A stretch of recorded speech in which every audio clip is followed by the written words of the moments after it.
Imagine, if you will, a fictional world where language, geography, and mythology are as rich and detailed as our very own. Such is the world created by J.R.R. Tolkien, Middle-earth.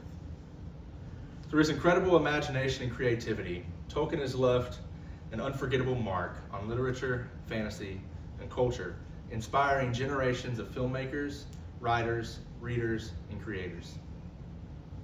This should be important to you because many of your favorite books, movies, music, or games likely draw inspiration from some of Tolkien's works, even if indirectly.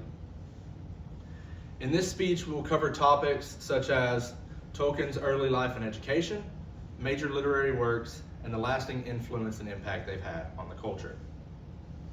So we'll begin with his early life and education. He was born January 3rd, 1892. His name was John Ronald Reuel Tolkien. He was born in Bloemfontein, South Africa. His life was marred with tragedy from a very young age. At 3 years old, while on a trip to England with his mother and siblings, his father fell ill and died from rheumatic fever before he could join them. So his family stayed and continued their lives in England. When he was 12, his mother died of diabetes, leaving him and his siblings orphans in the care of their local Catholic priest. As his academic career came forward, Tolkien continued to develop a love for languages and storytelling. By the time he began his college education, he had already spoke multiple languages and was an advanced writer. He studied English literature and language at Oxford University, graduating with honors in 1915. Later that same year, he volunteered in the British Army in World War I and was commissioned as a second lieutenant. He, along with 4 of his close friends from Oxford, were deployed to the Battle of the Somme. The Battle of the Somme was a 4-month-long battle which was one of the deadliest in history. It resulted in over 1 million soldiers being killed or wounded, 420,000 of which were British Army soldiers, and only one of Tolkien's close friends survived the battle.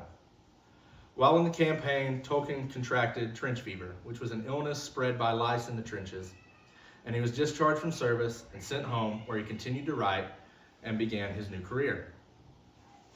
After the war, Tolkien returned to Oxford University and took on a role as a professor of Anglo-Saxon. He also led several literature clubs, such as the Inklings, alongside his friend and colleague C.S. Lewis, the author of the Chronicles of Narnia. These clubs primarily focused on reading and researching Old Norse folklore and other Anglo-Saxon readings. According to Humphrey Carpenter's 1977 book titled J.R.R. Tolkien, A Biography, Tolkien's work as a professor greatly influenced much of his later writings. So now that you've learned about his early life and education, let's move on to some of his major literary works. These masterpieces began with The Hobbit, which was published in 1937. It was a story that began as a bedtime tale. This adventure introduced readers to Middle-earth, hobbits, elves, dwarves, and dragons. To quote Tom Shippey's 2008 book, The History of the Hobbit, it became an instant classic and remains a staple of children's fantasy literature to this day. He then released in 1954 and 1955 the Lord of the Rings trilogy. These epic tales expanded on Middle-earth and wove together mythology, adventure, and philosophical themes. The quest to destroy the One Ring captivated readers and set the standard for what would become adult fantasy literature. In 1977, Tolkien's son Christopher posthumously published The Silmarillion, which was a collection of notes, letters, and other manuscripts that Tolkien had left behind after his death regarding the history of Middle-earth. This offered readers a deeper understanding into the world and culture that he had created. So now you've heard about some of his major literary works. But how did they influence and impact the culture of literature? J.R.R. Tolkien is widely regarded as the father of modern fantasy literature. Large authors such as George R.R. Martin, J.K. Rowling, and Brandon Sanderson have all credited him as being a major influence in their writings. They drew inspiration from his detailed world building, his complex characters, and his timeless themes.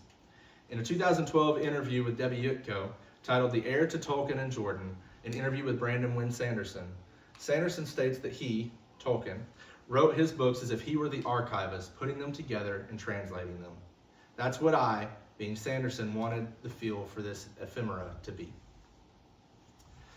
In 2001 to 2003, Peter Jackson directed the Lord of the Rings trilogy films, which introduced Tolkien's work to a whole new generation and helped to make fantasy a dominant genre in both literature and film moving into the 21st century. Tolkien's contributions also extended to linguistics and world building, with his creation of detailed languages like Elvish and Dwarvish and the intricate cultures of Middle-earth. J.R.R. Tolkien's writings have left an indelible mark on literature, fantasy, and culture, inspiring generations of readers, filmmakers, and creators alike to continue to create. Throughout this speech, you have learned about Tolkien's early life and education, some of his major literary works, and how they impacted and influenced the culture of literary fiction and fantasy. Some final thoughts. As Tolkien himself once said, "Not all who wander are lost." His world of Middle-earth invites us all to explore not just the depths of his imagination, but the enduring truths and values that make life meaningful. So with that, I thank you.